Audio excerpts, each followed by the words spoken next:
Bom dia, Escola de Profetas. Bom dia! Bom dia para você que está em casa. Que alegria ter você mais uma vez conosco. Bom dia, meu irmão Jonathan. Bom dia, irmã Ana. Bom dia, igreja. Bom dia! Bom dia para você aí de casa. Como é bom ter você novamente conosco todos os dias acompanhando o ano bíblico. Você já faz parte de nossa família. Sim, com certeza. E para dar continuidade ao nosso culto, eu gostaria de convidar todo mundo e o pessoal de casa para nós nos ajoelharmos e orarmos ao nosso Deus. Querido Deus, Pai amado, louvado seja o Teu nome por estarmos aqui reunidos, Pai, junto com nossos amigos de casa, para mais um dia cultuarmos ao Senhor. Muito obrigado por termos a oportunidade de aprender mais sobre Tua palavra, sobre Tua vontade. Pai, envia Teu Espírito Santo para iluminar nossa mente e para que possamos entender qual o propósito, qual o plano que o Senhor tem para a nossa vida nessa terra, Pai, que nós possamos seguir o plano que o Senhor estabeleceu antes da fundação do mundo.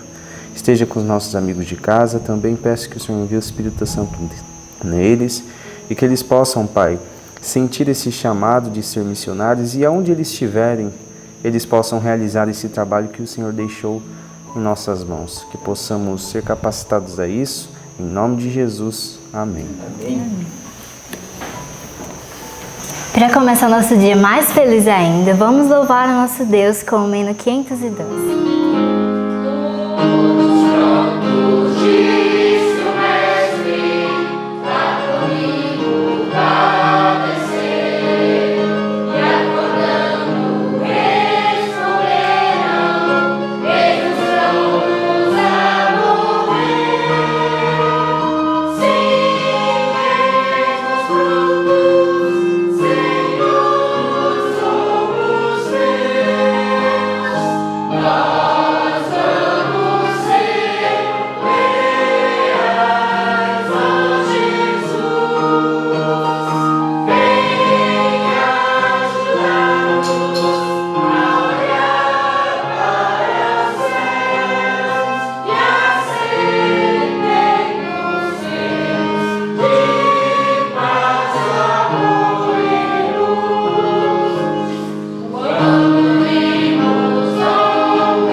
Amém.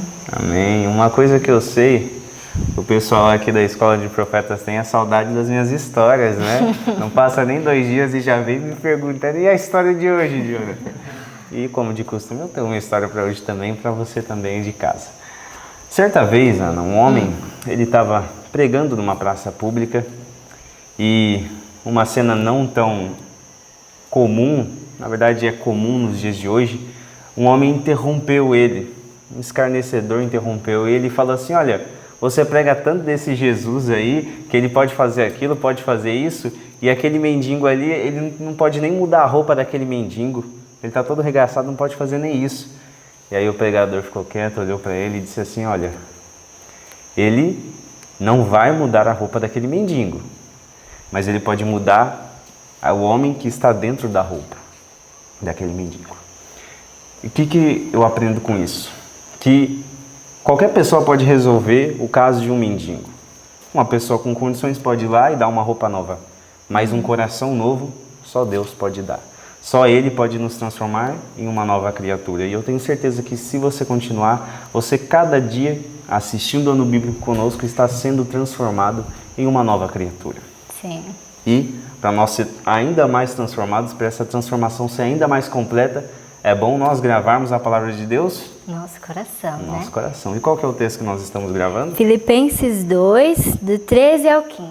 Ele é um pouquinho longo, mas a gente consegue. Bem. Vamos lá no 3? 1, 2, 3. Filipenses 2, do 13 ao 15. Porque Deus é o que opera em vós, tanto o querer como o efetuar, segundo a sua boa vontade. Fazei todas as coisas sem murmurações nem contendas, para que sejais irrepreensíveis e sinceros, filhos de Deus, inculpáveis, no meio de uma geração corrompida e perversa, entre a qual resplandeceis como astros no mundo. Filipenses 2, do 13 ao 15. Filipenses 2, do 13 ao 15. Porque Deus é o que opera em vós, tanto o querer como o efetuar, segundo a sua boa vontade. Fazei todas as coisas sem murmurações nem contendas, para que sejais irrepreensíveis e sinceros, filhos de Deus inculpáveis, no meio de uma geração corrompida e perversa, entre a qual resplandeceis como astros no mundo. Filipenses 2, do 13 ao 15. Filipenses 2, do 13 ao 15. Porque Deus é o que opera em vós, tanto o querer como o efetuar, segundo a sua boa vontade.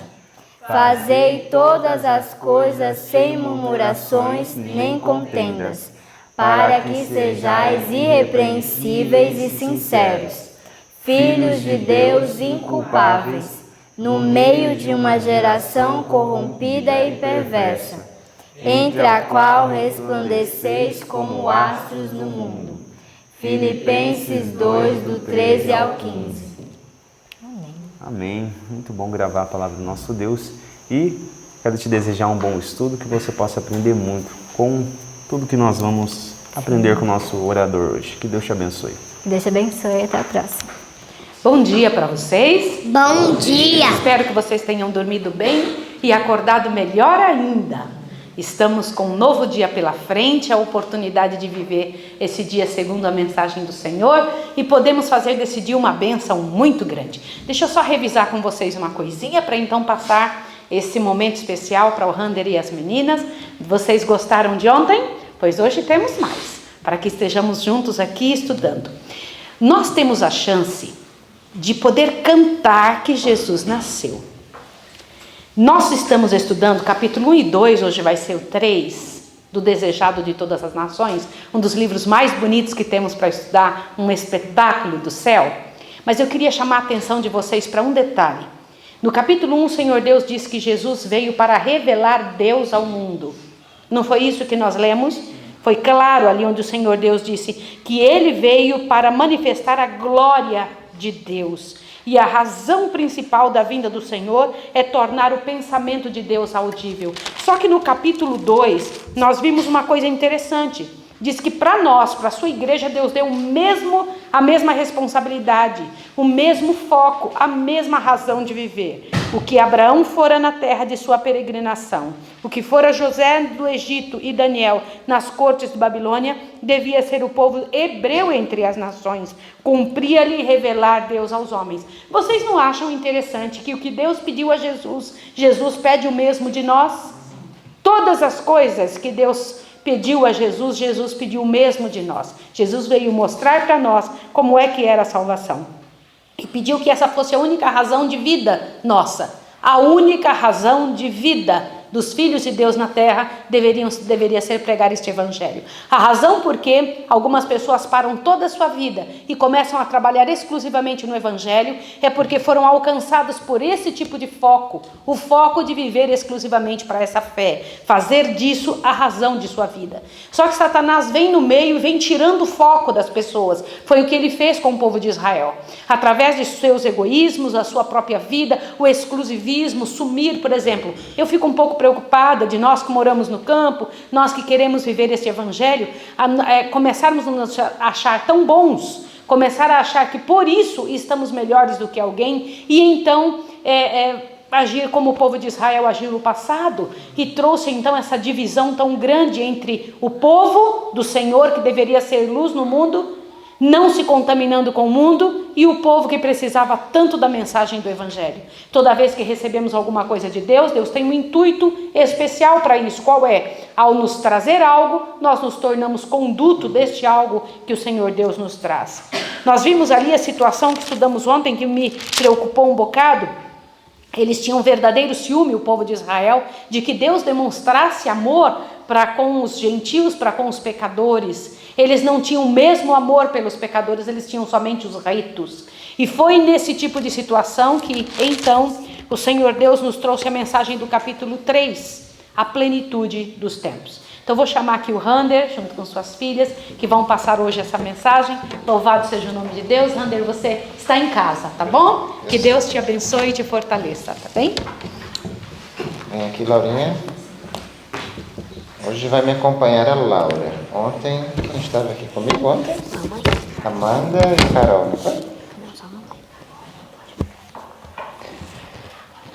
Antes do estudo do livro Desejado de Todas as Nações, nós queríamos ler alguns trechinhos dos capítulos de Isaías. 17, 18 e 19.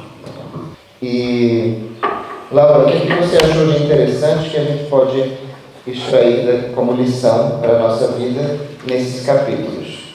Dando um resumo aqui nesses 3 capítulos, fala mais ou menos de várias instruções que Deus está dando para vários povos daquela época. Quem são alguns desses povos aí? O Egito, está dando até para o próprio Israel, para a Síria também. E que tipo de instruções Deus dá a essa gente? Quais são as instruções que você disse que ele dá várias instruções? Qual é a classe de instruções aqui? Ele está falando de ruínas, né? De perdição. A gente continua no mesmo tema que começamos ontem, a ruína, a destruição de Babilônia, e ele vem com a ruína e destruição desses povos também. Qual é o propósito? Porque Deus quer simplesmente mostrar como vai ser a ruína dos assírios, como vai ser a ruína dos moabitas. Qual é o propósito de Deus com isso? O propósito em si é que eles entendam que foi Deus que os castigou e se reverenciem a eles. Isso aconteceu mais com o povo de Israel, que o juízo que Deus deu para eles não foi em vão. Eles continuaram, por esse juízo, eles se voltaram para Deus. Olha que interessante. Vocês já ouviram um ditadozinho assim comum que diz assim, que Deus chama pelo amor, mas quando a pessoa não vem pelo amor, Deus chama como? Pela dor. Não é que Deus queira causar sofrimento em ninguém, mas Deus ama tanto os seus filhos, que Ele permite, que Ele abre as portas, e a gente consegue ver isso na história da Bíblia, né? Onde a questão com Moisés, lembra a questão com Moisés, ele no deserto e a serpente? Deus retirou a proteção, porque no deserto tem serpente, não é uma coisa incomum. Deus simplesmente, como se tirasse aquela cúpula de vidro que os protegia, por assim dizer, e permitiu que a serpente viesse. E Deus disse: agora vocês querem salvação? Parem de olhar para baixo. Parem de olhar para o seu próprio caminho e olhem para o alto. Olha, a serpente vem lhe picar, a sua reação natural é olhar para onde? Para baixo. É você querer resolver a situação. Mas Deus disse: sou eu que vou resolver a situação para vocês. Então a mesma coisa está acontecendo com esses povos aqui. Deus parece que lança ruína e parece que vai exterminá-los. Deus quer acabar, na verdade, com a arrogância, com a autossuficiência, com a exaltação própria. Mas Deus tem alguns textos na Bíblia que fala qual é o grande propósito dele. Eu não sei se você separou algum texto, Laura, mas eu separei um aqui. Posso ler o meu? No capítulo 19, falando contra o Egito. E o Egito, talvez, uma das nações mais idólatras e que mais combatia o povo de Deus e que escravizou o povo de Deus por tantos e tantos anos. Olha o que Deus diz aqui no final da profecia contra o Egito. Olha o que Deus diz aqui nos versos 21 e 22. E o Senhor, como começa? Se dará a conhecer ao Egito. Qual é o propósito de tanta dor, de tanta ruína, de tanta aflição para o Egito, nesse caso? É para que o Egito conheça Deus. É mais fácil conhecer a Deus pelo amor ou pela dor? É mais fácil pelo amor. Na educação que a gente dá aos nossos filhos em casa, a gente costuma dizer coisinhas assim: meus amores, papai está dizendo, por que você não escuta a mamãe falando? Ela falou com tanto carinho, ela disse qual era a instrução, você se distraiu, você foi fazer outra coisa. Agora a gente vai ter que refazer essa atividade, agora a gente vai ter que perder o tempo livre e para poder fazer. Você está vindo pelo sofrimento. Você podia vir pela dor, você teria tempo para fazer tudo lá em casa. Vou contar uma coisinha assim, que só acontece na minha família, não acontece na família de vocês. As crianças, quando a gente pede uma atividade para elas, às vezes elas se distraem. Não deve acontecer na família de vocês, eu acho que nem acontece aqui na escola de profetas. Só acontece lá na minha casa. Mas elas são muito especiais. E a gente diz assim para elas: meus amores, tem tempo para tudo nessa casa, temos horários. Vocês querem ler, e são coisas boas. Elas estão lá lendo aquele livro, eu disse: eu não aguento mais. O livro que você já leu 2 vezes, eu vou arquivar. Porque elas estão lendo o livro pela 50ª vez. E eles estão lendo um livro na hora que era para fazer uma atividade que lhes foi pedida. Eu disse: tudo bem, o horário de leitura era de 4 às 5 da tarde. Perdeu o horário de leitura. No horário de leitura, vai fazer a atividade que tinha que ser feita. Está vindo pela dor, né? E às vezes uma dor pode ser maior se esse mau hábito persiste. Mas o que eu quero trazer para ela? O conhecimento de que há tempo para tudo, de que a nossa vida funciona em ordem se a gente segue a voz de Deus, a voz do Pai. Deus faz isso com o seu povo. Deus não tem prazer, como é que diz a Bíblia? Na morte, na destruição do ímpio. Antes que aquele que se arrependa, se converta, se volte dos seus maus caminhos. Deus faz isso com os egípcios. Uma nação que combatia Deus, mas Deus queria salvá-los. E a gente sabe que na libertação do povo do Egito, do povo hebreu do Egito, muitos egípcios foram com eles. Deus quer salvá-los. Vamos continuar lendo aqui. Laura, pode ler para mim? Os versos 21 e 22 aqui, do capítulo 19. E o Senhor se dará a conhecer ao Egito. E o Senhor... E os egípcios? E os egípcios conhecerão ao Senhor naquele dia. Sim, eles o adorarão com sacrifícios e ofertas, e farão votos ao Senhor e os cumprirão.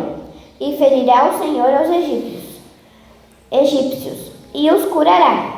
E se converter-se-ão ao Senhor, e mover-se-á as suas orações, e os curará. Olha que lindo o 23, diz assim: e ferirá o Senhor ao Egito. Mas o que é que diz depois? E os curará. Ele vai ferir, mas ele vai curar. E diz que eles vão vir, eles vão se mover diante das orações e serão curados. qual é o propósito de Deus com a punição, com a repreensão? É curar. Né? A gente lê no último apelo de Deus à igreja em Laodiceia, ele diz: eu repreendo e disciplino a quantos? A todos quantos amo. Deus ama os egípcios? Deus ama os assírios, Deus ama os babilônios, Deus amou todos esses povos e ainda ama. Deus ama cada um dos gentios. Deus ama os de Israel também. Deus ama todos. E se preciso for, para atraí-los, Ele permite que venham sofrimentos. Não é esse o plano ideal de Deus. Mas Ele não quer que a gente se perca. Assim como a gente não quer ver um filho perdido. E a gente faz o possível e o impossível para atrair essa criança, esse filho para Deus. Deus também é um Pai assim. Que Deus nos abençoe. Vamos estudar um pouquinho agora do nosso capítulo do Desejado de Todas as Nações. Laura, pode sentar, por favor. Muito obrigado. No Desejado, como a gente vinha falando, chegamos agora à plenitude dos tempos. Tem um trecho aqui que eu gostaria de ler como era a situação, qual era o quadro da nação, da humanidade, melhor dizendo, quando Jesus chegou. A gente vai ver vários quadros pintados aqui nessa descrição que o livro nos apresenta. Mas tem um quadro que é tenebroso, é de causar medo, de causar espanto. Se você está acompanhando aqui nesse livro, é a página 36, no último parágrafo, onde começa o engano do pecado, mas a gente vai começar lá embaixo, na metade final, onde diz o corpo de criaturas humanas. A página 36, último parágrafo, no meio do último parágrafo para o fim. O corpo de criaturas humanas feito para a habitação de Deus tornara-se o quê? Morada de demônios. Olha como estava a humanidade quando Jesus estava por vir. Os sentidos, os nervos, as paixões, os órgãos dos homens eram por agentes sobrenaturais levados a condescender com a concupiscência mais vil. O próprio selo dos demônios se achava impresso na fisionomia dos homens. Você batia o olho na cara das pessoas e era assustador. É terrível isso aqui. Dá arrepios. Parece um filme de terror.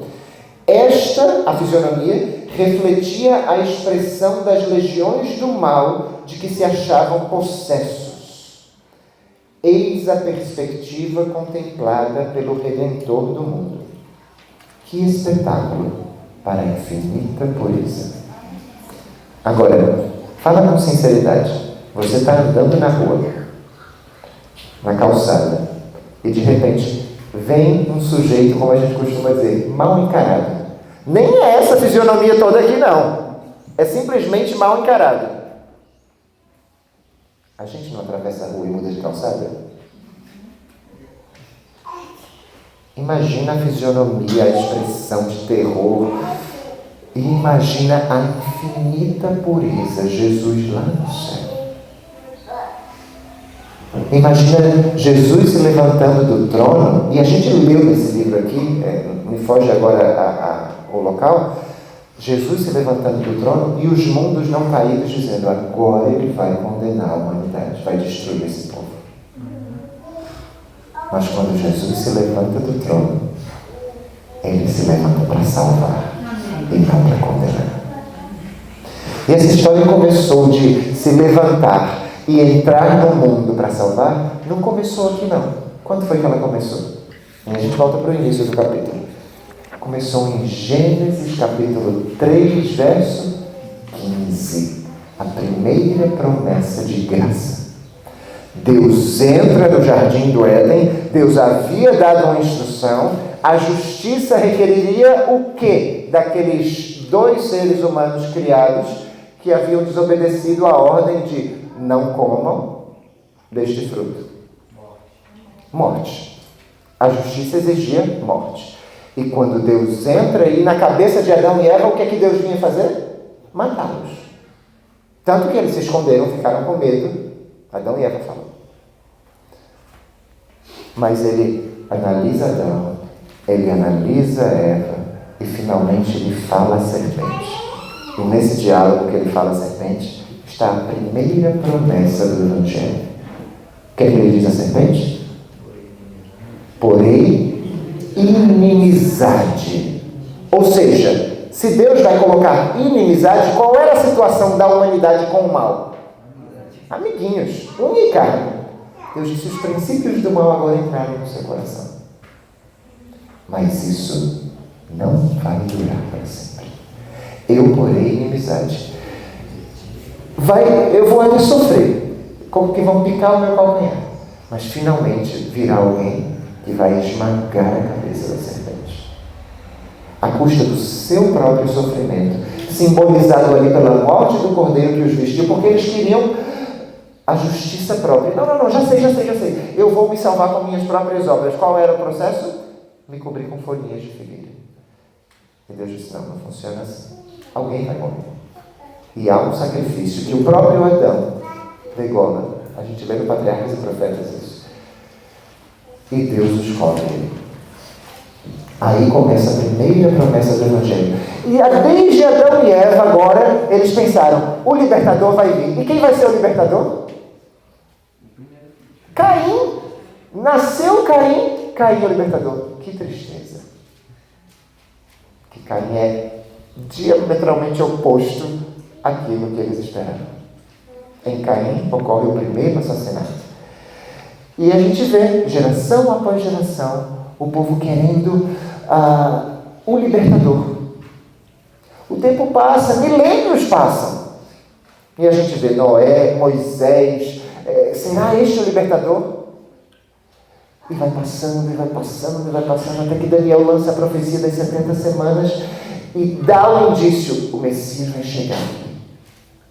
Na semana de número 69. Ele vai vir. O povo ansiava, diz o texto, uma religião capaz de satisfazer a alma. Eles já não aguentavam mais aquele sistema de sacrifícios. Lembra que a gente falou ontem? Aquele sistema de sacrifícios tinha perdido o sentido. Eles não viam mais a quem o sacrifício apontava, mas cada um o seu próprio sacrifício. E na época de Jesus, uma das primeiras coisas de Jesus da obra de Jesus foi a purificação do templo. Como é que estava o sistema de sacrifícios na época de Jesus? Corrompido. Eles tinham a sua própria moeda, eles vendiam os cordeirinhos, ninguém mais criava o seu animal, não era o seu animal. Tudo corrompido. E quando a religião está corrompida, o povo começa a querer algo que satisfaça. Será que isso não acontece ainda hoje? Vocês não veem pessoas que dizem assim, eu já passei por tantas igrejas, nunca ouviram histórias assim? Eu já ouvi muitas histórias. Pessoas procurando a verdade, querendo conhecer, querendo saber onde que eu encontro. Como diz Paulo, falando aos atenienses, tateando, buscando para ver se podiam achar a Deus. Tem gente tateando no escuro, querendo encontrar a Deus. O mundo está assim, tateando, querendo encontrar, querendo a revelação do verdadeiro Deus. E como Maísa falou agora há pouco, nós estamos tendo o privilégio de fazer a obra que Jesus fez. A obra que foi incumbida a Israel de revelar a Deus, mas que Israel não conseguiu fazer. Alguns poucos homens, Daniel, Noé, alguns poucos, José, alguns poucos ao longo da história, conseguiram revelar vislumbres do caráter de Deus. Mas o caráter de Deus de maneira plena, os pensamentos de Deus tornados audíveis, Jesus Cristo veio para revelar. E a nós nos é dado o mesmo privilégio. Jesus entra nessa cena, onde está tudo corrompido. E ele vem agora para interpretar a lei. Lembra que Jesus falou assim, mais de 5 vezes Jesus disse assim, ouviste o que foi dito aos antigos? Aí ele conclui dizendo, eu, porém, vos digo. Se vocês estão interpretando isso aqui da maneira errada, deixa eu dizer como é que é. Não adulterarás, mas aquele que já olhar e desejar no seu coração, já adulterou. Ouviste que foi dito aos antigos, não matarás, mas aquele que tiver raiva, nutrir raiva no seu coração contra o seu irmão, já matou. O que é que Jesus está fazendo? Está anulando a lei ou está interpretando a lei? Está interpretando a lei. E está ampliando, como diz Isaías em outro trecho, ele veio magnificar a lei. Ele está ampliando. Está tornando mais fácil ou mais difícil cumprir a lei? Parece que é mais difícil. E é isso que Jesus quer, que a gente olhe para a lei e veja a nossa impotência diante de cumprir os 10 mandamentos e diga assim: Abba, Pai, me ajuda. Me ajuda, Paizinho. E Ele está disposto a nos mandar graça e poder para que nós consigamos cumprir a lei. É nesse ambiente que Jesus entra, né? Tem um texto também que causa muita dor no meu coração aqui. Está na página 35, na última frase. Dizia assim: o princípio de que o homem se pode salvar por suas próprias obras e que jaz a base de toda a religião pagã, tornara-se também o princípio da religião judaica. Quem foi que implantou esse princípio? A frase seguinte diz: implantaram Satanás. Você pode se salvar. E não é isso que a gente ouve nos livros de autoajuda? Tem uma força dentro de você. Procure sua força interior. Resolva seus problemas. Decida, faça, aconteça. E todas as outras religiões aí buscam isso. Dentro de você tem um poder, tem uma força. Não. Nós não precisamos. Eu ouvi uma vez uma frase de um rapaz que eu achei muito interessante. Ele disse: nós não temos livros de autoajuda. Nós temos livros com a ajuda do alto, com L. Não é autoajuda que a gente busca, mas a gente busca a ajuda do alto. E essa força vem do alto. E aí ela vem para dentro de nós, mas não é inerente de nós. É uma ajuda que vem do alto. Jesus quis mostrar isso para aquela gente. Aquela gente, aquele povo, o povo hebreu, o povo de Israel, eles eram como atores, diz aqui, como atores num palco, apresentando as ofertas sacrificais. Sem vida, era farsa. Faziam por meras tradições. É impossível nós, que falamos assim, nós temos a verdade, será que é possível que nós caiamos também em meras tradições? Mas a história está aí para que a gente não caia nos mesmos erros. A humanidade separada de Deus não poderia se erguer. E aí acontece o mais incrível de tudo, que Jesus se levanta e, em lugar de destruir o mundo, Ele envia o seu Filho para o salvar. Foi provido um meio de resgate. Na cabecinha de Satanás só havia 2 opções quando Adão e Eva pecaram. Uma era: Deus ia passar a mãozinha na cabeça de seu Adão e Dona Eva e dizer: não tem problema não, acontece, está tudo certo, passou. E a Satanás ia dizer: se não tem probleminha para eles, também não tem problema para mim, eu quero meu carro de volta lá no céu. Ou a segunda opção: pecou? Vai ser destruído. E Satanás teria o argumento que ele queria, de lançar para todos os povos do mundo. Viu que ninguém consegue obedecer suas leis? Satanás estava como a gente diz, com a faca e o queijo na mão. Deus não tem escapatória. Agora que o homem caiu, ele não tem como resolver. Porque se ele é amor e vai para misericórdia e vai passar a mãozinha na cabeça deles, eu quero meu carro de volta no céu. E se ele não passa a mãozinha na cabeça de Adão e Eva e que é justiça, pois eu vou dizer, ninguém consegue seguir os seus preceitos. Mas aí acontece a maravilha das maravilhas. Deus se faz homem para erguer a humanidade até Deus. Isso fez ele tremer.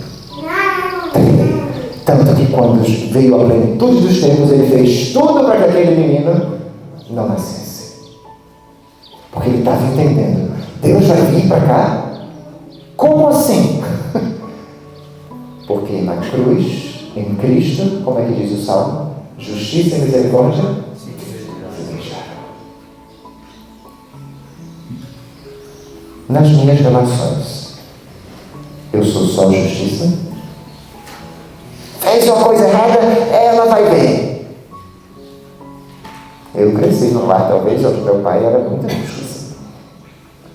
E minha mãe era muita misericórdia, talvez. E você diz, pronto, um lar equilibrado. Não tem nada de equilibrado nisso. Cada um tem que ser justiça e misericórdia. Justiça e misericórdia.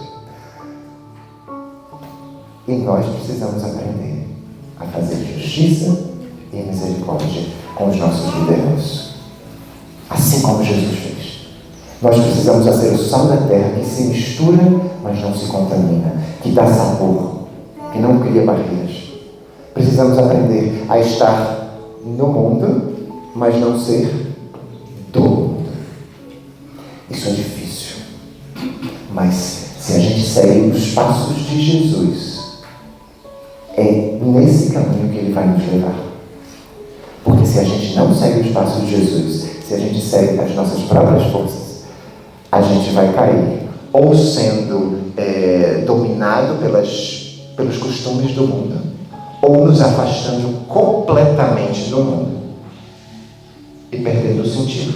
Ou a gente perde a nossa relevância, se misturando com o mundo e adotando os costumes do mundo, ou a gente perde a nossa identidade. A única maneira de ter identidade profética e relevância é se a gente seguir estritamente os passos de Jesus. Jesus buscava todo dia a ajuda do alto com ele.